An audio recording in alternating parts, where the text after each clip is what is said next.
दोस्तों अस्सलाम वालेकुम। हक़ मौजूद जी सिंधी लतीफ़ जी सिंधी ॿोली। दोस्तों पाण ॻाल्हि ॿोल जी शुरूआत करियूं था छा साहब जे हिन शेर सां। जियां कोड़ ॿ काठियूं 5 लखे पा मयो तंहिं मागा ॾिहाड़ी ॾार चरे। छा साहब रहनुमा हुआ। छा साहब जेका सो अहिड़नि माण्हुनि खे जेका सो वाक़ो करे वियो आहे केतिरा साल अॻु में। ही सिंध सदियुनि खां वठी ख़ुशहाल धरती रही आहे ऐं सिंध ते जेका हमलनि जी हिकिड़ी डिघी तारीख़ रही आहे। अरगून, तुर्खान, तातारी ऐं ईरानी, अफ़गानी ऐं उनखां अलावा अरब ऐं ॿियूं खोड़ क़ौमूं आहिनि जिन जेका सिंधियुनि ते मुसलसिल जेका सो वार कया आहिनि, हमला कया आहिनि ऐं सिंधी क़ौम सदाईं पंहिंजो दिफ़ा कंदी रही आहे।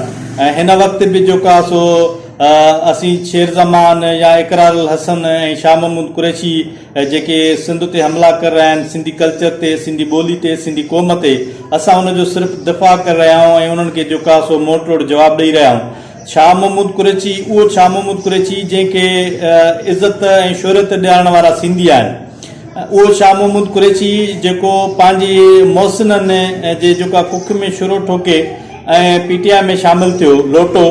ऐं उहो शाह महमूद कुरैशी जेको सिंध मां ॾन वठणु ईंदो आहे। उहो शाह महमूद कुरैशी जेको इलेक्शन में जेका सो सिंध आयो हो। उहो शाह महमूद कुरैशी जेका सिंधियुनि ख़िलाफ़ु ॻाल्हाए रहियो आहे जेको जेका सिंधियुनि जा पिन जा टुकर खाईंदो आहे। अफ़सोस जहिड़ी ॻाल्हि आहे छा साहब के आप उन सिंधियों पे अपनी भड़क निकाल रहे हैं और आप भी उन सिंध दुश्मनों की लिस्ट में शामिल हो गए जो मुसलसिल सिंध और सिंधी कौम और सिंध धरती पर वार कर रहे हैं। और आपको तो शर्म आनी चाहिए कि ये खाता जो है गैस या बिजली का वो वफाकी खाता है।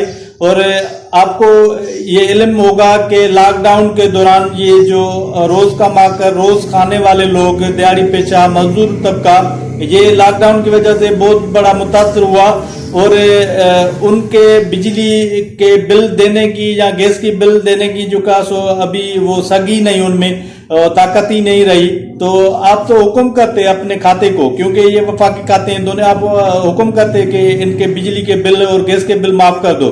मगर आप लोगों के ज़हन में जो ये सिंध दुश्मन पॉलिसियां हैं और सिंध के खिलाफ जो नफरत का जहर भरा हुआ है, तो आप ऐसा क्यों करते और आपको ऐसा करने में बड़ी दिक्कत होती, तकलीफ होती।